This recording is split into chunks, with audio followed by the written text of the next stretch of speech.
저는 뇌를 연구하는 뇌과학자 김대수 교수고요. 예. 오늘 이렇게 만나 뵙게 돼서 너무 반갑습니다.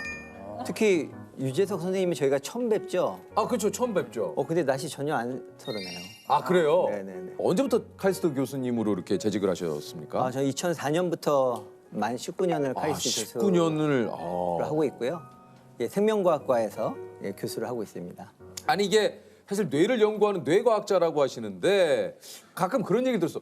우리 그 일생을 살면서 우리 사람이 뇌의 어떤 뭐 능력을 예. 뭐 20%도 못 쓰고 뭐 몇 저도 프로 옛날 싸이월드에서 봤어요. 뭐 그죠. 예. 진짜 옛날부터 있었던. 아니 그 예? 뇌과학자시니까 뭐 여쭤보고 싶어서.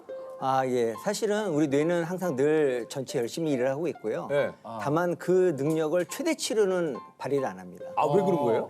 그럼 죽습니다. 아 그래요? 예. 왜요? 뇌가 에너지를 사용을 해서 예. 뇌가 역할을 하게 되는데 에너지를 너무 많이 사용하게 되면은 열이 많이 발생하고 과부하가 걸리나요? 예. 그 뇌는 세포로 구성되어 있기 때문에 온도가 너무 올라가면 안 되죠. 그래서 우리 뇌는 초저전력 설계로 되어 있습니다. 최소한의 에너지로 그 잠재력을 평생에 걸쳐서 쓰기 때문에 아주 절전을 하면서 오랫동안 이렇게 사용을 하죠. 그럼 궁금한 게요. 네. 어떤 미친 과학자가 뇌에 쿨링 시스템을 완벽하게 갖춰놓고 이거를 뇌를 거의 한 최대한도로 쓴다고 하면은 진짜 사람이 똑똑해질 수 있나요? 그거 굉장히 좋은 질문입니다. 그래서 아, 뇌 그래요? 혈관이 굉장히 많이 나는 있고 속으로 저런 쓸데없는 질문을 하나 하고 생각했는데 교수님. 실제로 뇌는 혈관들이 이렇게 굉장히 활발하게 구성이 돼 있어서 그리고 쿨링 시스템이 잘 되고 있습니다. 그래서 아리스토텔레스는 실제로 이 뇌가 쿨링 시스템이라고 얘기를 한 적이 있습니다. 실제 그래요? 되게 옛날 사람인데도. 네네네. 아니 그 뇌과학자는 어떤 일을 하는 겁니까? 뇌에서 일어나는 현상을 연구하는 과학자죠. 네. 예, 특히 뇌가 하는 중요한 역할이 무엇인지 아십니까? 뇌는 뭐 여러 가지 역할을 많이 하는데 뭐 중요한 역할이 뭔지는 잘 혹시 그 새로운 회사에서 지금 적응을 잘하고 계시나요? 뭐 나름은 하고 있죠. 예. 예. 그 생물학적인 적응이 무슨 뜻이냐면은 자손을 번식했을 때 적응을 잘했다고 합니다. 예. 그래서 보면 왜 동물원에서 새끼가 태어나면 되게 기뻐하잖아요. 그렇죠, 그렇죠. 예, 그게 그 동물이 그 환경에 적응에 성공하기 때문에 그렇거든요. 뇌가 하는 가장 중요한 역할은 우리가 이 자연 속에서 예. 적응할 수 있도록 예, 생존할 수 있도록 하는 역할을 합니다. 뇌가요? 예, 그게 제 연구 주제가 되겠습니다. 아니 그래서 오늘 교수님께서 이제 사랑에 빠진 뇌의 비밀을 알려주시겠다고 이거 아마 솔깃하신 분들 많으실 거예요. 동물이 생존을 하고 적응을 한다는 의미가 그게 인간적인 의미에서 이 배우자와 이런 애착 관계가 굉장히 중요합니다. 예, 그래서 이 적응의 차원에서 사랑이란 무엇인가 이런 질문을 늘 갖고 연구를 하고 있죠. 아니 근데 사랑은 그 머리로 하는 게 아니라 가슴으로 한다고 저희들은 늘상 그렇죠. 배워왔는데 이게 좀 머리로 사랑 이게 좀 약간 그 좀 혼란이 오거든요. 예, 그렇죠. 원래 그리스 학자 중에서 실제로 심장이 이렇게 뛰니까 사랑할 때마다 그러니까 이 심장에 감정이 있다고 생각하는 사람이 있었는데 철학가 중에 그 알크메온이라는 사람이 처음으로 보니까 눈의 시신경이 뇌로 연결돼 있는 거예요. 그래서 뇌가 이게 감각을 느낀다. 그러니까 심장을 뛰게 하는 거는 뇌다. 거쳐서 이렇게 가는 거죠, 이제. 그렇죠. 제가 유재석 씨를 만났을 때 이렇게 어색하지 않은 거는 모든 국민의 뇌 속에는 지금 유재석 신경이 있습니다. 미디어를 통한 유재석 신경. 그래서 늘 저도 만나요. 있거든요. 네, 늘 만나요. 그래서 어색하지가 않아요. 아 그래요? 예, 실제로 레코딩하면은 측정을 하면 유재석 신경을 찾을 수가 있습니다. 있어요? 있어요. 진짜 있어요 교수님? 그럼요. 옛날에 미국 과학자들이 실제로 빌 클린턴 대통령의 그런 사진을 보여주면서 거기에 흥분하는 신경을 발견을 해서 클린턴 신경이라고 이름을 붙인 적이 있어요. 클린턴 신경. 와 이것도 유재석 신경. 유재석 신경. 없는 사람 없죠, 유재석 신경은. 와 이거 참 뇌가 만들어내는 생물학적인 사랑은 3단계로 구성이 됩니다. 어떻게? 첫 번째는 대상이 없어도 나의 반쪽을 만나고 싶다. 예, 그런 간절함. 간절함. 그런 간절함. 그런 상태가 있죠. 그래서 그런 보통 성 호르몬들이 많이 관여를 하고요. 예, 그래서 그리스 사람들은 우리가 원래는 눈이 4개고 입이 2개고 귀도 4개인 줄 알았어요. 그리스 사람들은요? 네, 왜냐하면은 나는 불완전하기 때문에 나의 반쪽을 만나서 완전한 모습이 눈이 4개. 만들려고. 네 개를 만들려고. 그렇죠. 그 신비한 힘이 뭘까? 나의 반쪽을 만나려는 그런 에너지. 그 에너지가 어디 모여 있냐면 뇌의 시상하분하는 부위에서 그런 신호를 계속 만들어내요.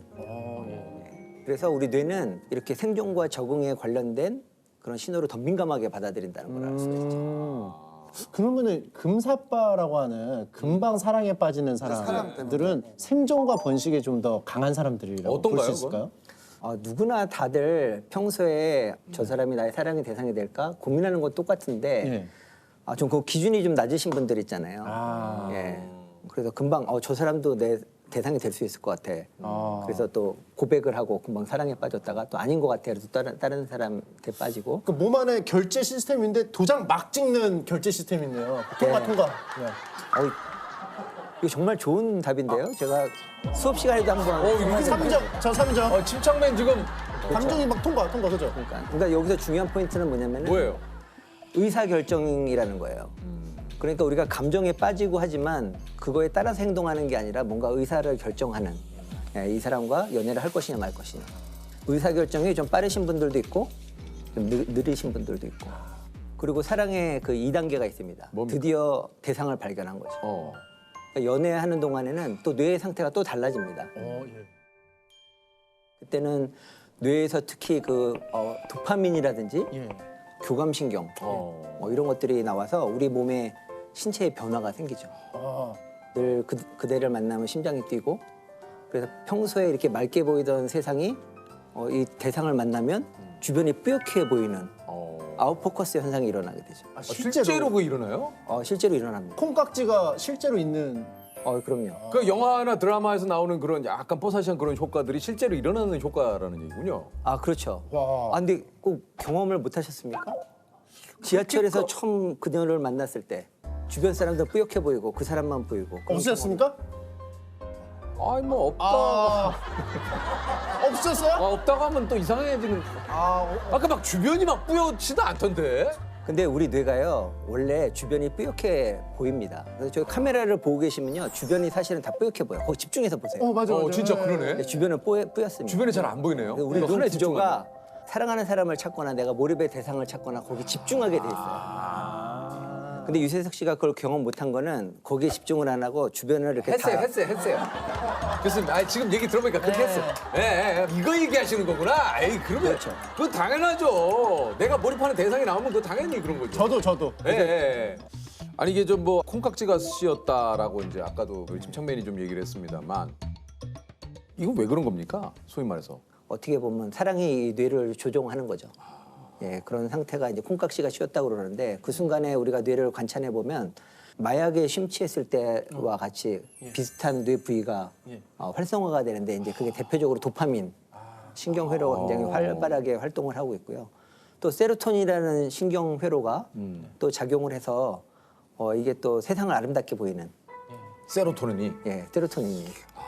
그래서 나 자신도 신비한 체험을 하게 되는 거죠. 세상이 달라 보이고. 그 사랑을 시작할 때는 그렇게 세상이 아름다워 보이는데 왜 서로 또 다투고 그러는 걸까요? 이게 우리가. 유효 기간이 있습니다. 유효 기간이. 이거 있어요? 그러니까 적어도 2단계는 유효 기간이 길게는 17개월, 짧게는 한 1년, 평균 한 1년 내외로 그런 유효 기간이 있습니다. 왜냐하면 그런 거에 뇌가 워낙에 에너지를 많이 썼기 때문에 사실은 계속 그렇게 몰입하다가는 수명대로 못 살겠죠. 건강이 나빠지고. 사랑도 너무 에너지를 너무 많이 쓰니까. 그렇죠. 한편으로는 이거 좀 씁쓸하기도 한데요. 이게 뭐 사랑에 어찌됐든 유효 기간이 있다. 유효기간 끝났거든요. 1년에서 17개월이니까. 그죠, 끝났죠. 저 결혼 이제 10년 됐으니까. 근데 또 그걸 또 순순히 그렇게 있다. 이게 과학적으로 봤을 때. 그러니까 과학적으로. 이것도 오늘 TV 보시면서 또 과학적으로. 연인 사이에 뭐 부부 사이에 또 얘기 또 많이 오고 가겠는데요. 그러니까 우리가 비정상인 게 아니다 막 이러면서. 그러면 이제 사모님한테 실제로 교수님이 사랑의 유효기간은 1년이야. 뭐 이렇게 말씀하신 적이 있나요? 사랑의 유효기간이 있고 근데 교수님도 요 질문에는 영원한 사랑은 상당히 없어. 좀 멈칫하시는데요. 그러니까 사랑의 유효 기간이 명확하진 않은데 아니 아까는 있으시다고 하셨는데 사람마다 달라요. 근데 그거를 일년이라고. 상대방 질문을 보면 알 수 있어요. 네. 이렇게 배우자가 나 정말 사랑해? 뭐 이렇게 얼마나 사랑해 이런 질문을 하기 시작하면 그때는 잘 대답을 해줘야 돼요. 그러니까 교수님 말씀은 상대방의 질문 의도를 파악하고 대답을 해야지. 뭐 그냥 우리가 이렇다고 해서 아니 1년이 지났잖아. 나 사랑해? 17개월이 지났잖아. 이러면 안 된다라는 얘기신 거죠, 그죠? 아, 그렇죠. 예, 낭만적인 사랑의 그 유효기간이 유효기간은 있고 있다.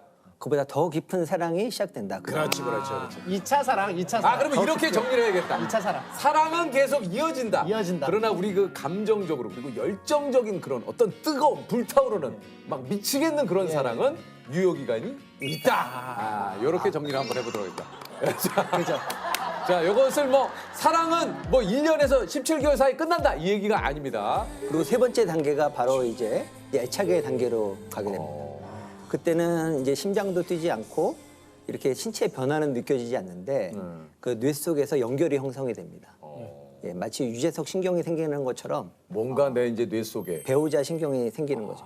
예, 그래서 사랑은 신경의 연결이다. 궁극적인 사랑은 그렇게 이렇게 뜨겁지는 않지만 괜히 없으면 허전하고. 아, 또 그렇게 얘기하시니까 좀 섭섭하네요. 뜨겁지는 않지만 없으면 섭섭하다 그러니까 이거 좀 보통 정이라고 하는 그러니까 그런 애착 관계를 형성을 해서 오랜 동안 이렇게 함께 할 수 있는 그런 애착의 단계에서는 옥시토신하고 바소프레신? 네. 이거 뭐 어떻게 검출이 되는 겁니까? 이게 뭐 어떻게? 옥시토신은 원래 모유를 만들어내는 호르몬이잖아요. 근데 과학자들이 연구를 해보니까 이 옥시토신이 이 사회적 관계를 형성하는 데 중요하다. 그래서 여성뿐만 아니라 남성에서도 있습니다. 그래서, 옥시토신이. 예, 그래서 우리가 배우자랑 오랫동안 살기 위해서는 뇌 신경 회로가 형성이 돼야 되는데 그런 옥시토신이 그런 사회적인 신경을 만드는 데 역할을 하고요. 또 바소프레신도 마찬가지입니다. 그 배우자에게 집착하게 만들어요. 그래서 쥐에서 바소프레신을 유전자를 없애게 되면은 쥐가 막 외도를 합니다. 예, 그리고 그 바소프레신 유전자를 강화시켜주면 이 바람을 피던 쥐들도 가정에 충실하게 되고 예, 그런 실험 결과들이 있죠. 아니 그러면은 이거 사람한테도 바소프레신을 아니 주사제로. 예, 이거 만들 수 있다는 거 아닙니까? 근데 이게 아까도 말씀드렸다시피 신경회로에서 정교하게 작용을 해야지요. 예, 그냥 하게 되면 인위적으로 주입하는 게 아니고. 인위적으로 하게 되면은 우리 혈관의 이상이라든지 부작용이 많을 것 같아요. 아, 그래요.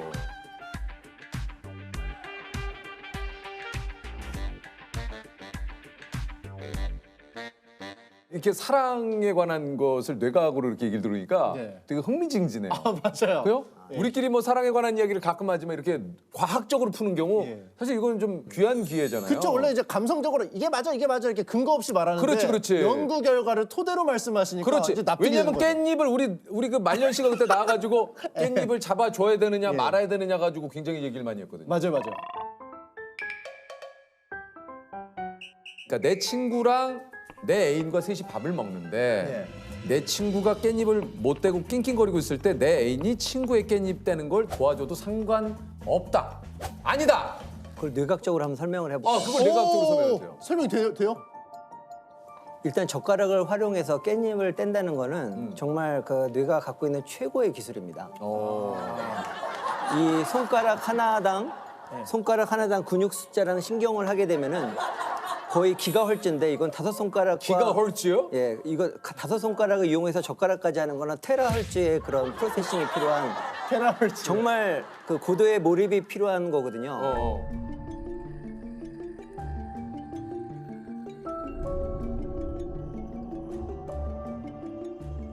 그래서 특히 내 배우자나 내가 사랑하는 사람 옆에 있는데 그 장면을 보게 되면 그건 절대로 해서는 안 되는 행동이죠. 그러니까 교수님 얘기는 한마디로 고도의 집중력을 요하는 작업이기 때문에 그 사람한테 그만큼 마음을 쓴다라는 얘기이기 때문에 해서는 안 된다. 그렇죠. 거기 순간에 몰입하면 안 되죠. 이쪽에 몰입을 하고 있으면 자기 배우자에게 몰입했으면 도저히 할 수 없는 행동이에요. 그건. 근데 나는 아무리 이게 과학적이라 하더라도 사람이 이게 이 차처럼 들어가나요? 뭔가 이렇게 조금 상대방의 공궁에 빠졌을 때 그것을 도와주는 건 이건 본능이지 이것을 굳이 그렇게 하는 건 좀 인간적이지 않지 않느냐. 자, 생각을 해보십시다. 이게 깻잎이 저도 생각한 거예요, 교수님. 물러설 생각이 저도 없어요. 생각을 한 거예요. 지금 깻잎이 2장이 붙어 있단 말이에요. 네. 그러니까 이게 3차원 깻잎이 지금 2차원으로 완전히 붙어 있어요. 그런데 뇌가 뗐는데 또 생각을 해보십시오. 이거를 먹었어요 상대방이. 근데 내가 이 깻잎을 잡고 있잖아요. 네. 이건 또 내가 먹어야 됩니다. 왜냐면 내가 맞죠. 손을 댔기 때문에. 그래요. 그렇죠. 그걸 내가 먹었어요. 그러면 운명적으로 붙어있던 깻잎을 한 장은 그분이 드시고 한 장은 내가 먹었다는 게 아, 교수님 이건 좀 약간 비약이에요. 로맨티스트세요. 네? 로맨티스트. 제가 봤을 때는 보면은 입장이 깻잎 떼주는 거 본능이다 편이고 본능이지. 뇌의 명령이다라고 이제 생각하시는데 그 모습을 보는 배우자나 사랑하는 사람이 봤을 사람 때는 입장에서는. 다르게 해석할 수가 있으니까. 그건 뭔지 알겠다. 정리됐다. 드디어 복잡한.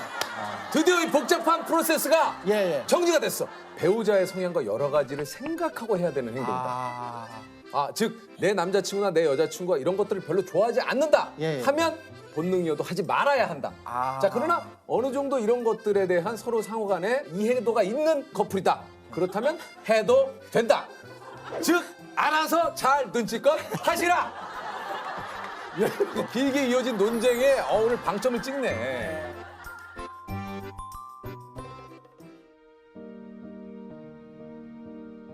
이게 이제 실연의 상처, 이것 또한 좀 힘들지 않습니까? 이게 뇌과학적으로 좀 이런 것들을 빨리 극복할 수 있는 방법이 있습니까? 이게 뇌과학적으로 예를 들면 보세요. 제가 문제를 내볼게요. 이말년 씨한테. 좋아요. 돌고래가 예. 물 위로 뛰어오르는 장면을 한번 생각해 보세요. 예. 떠오르겠습니다. 예. 지금부터 돌고래를 생각하지 말아 보세요. 계속 생각나죠? 나는데요? 예, 그죠? 예. 왜냐하면 우리가 뭔가를 잊어버렸다는 걸 확인하려고 그러면 그 기억을 다시 끄집어내야 됩니다. 예. 의식하지 않으려고 하는 걸 의식하기 때문에 그 의식한 것 때문에 의식하려는 게 계속 의식해 되는 거잖아요. 다시 한번 정리해 줘봐요. 그러니까 보세요. 의식하지 않으려는 것이 이미 의식하는 것이라서 지금 말씀하신 거 한마디로 말하면 메타인지라고 그래서요. 메타인지요. 예, 아는 것을 아는 기능이 메타인지거든요. 예, 그래서 우리가 잊어버리려고 자꾸만 이렇게 하게 되면은 그 메타인지 기능에 의해서 우리가 그 과거의 기억을 계속 소환하게 되는 거죠. 한 가지 팁을 드리면 뇌는 시간이 지나면 그걸 다 아름다운 추억으로 이제 포장하는 그런 놀라운 기능이 있습니다. 예, 그래서 시간이 약이란 얘기예요? 포장 기능. 예, 포장 기능. 그래서 우리가 항상 그 이별을 경험했을 때 그거를 나를 무시했다거나 뭐 나를 사랑하지 않다거나 그렇게 해석하지 마시고 그냥 아름다운 추억으로 이렇게 생각을 했으면 좋겠습니다.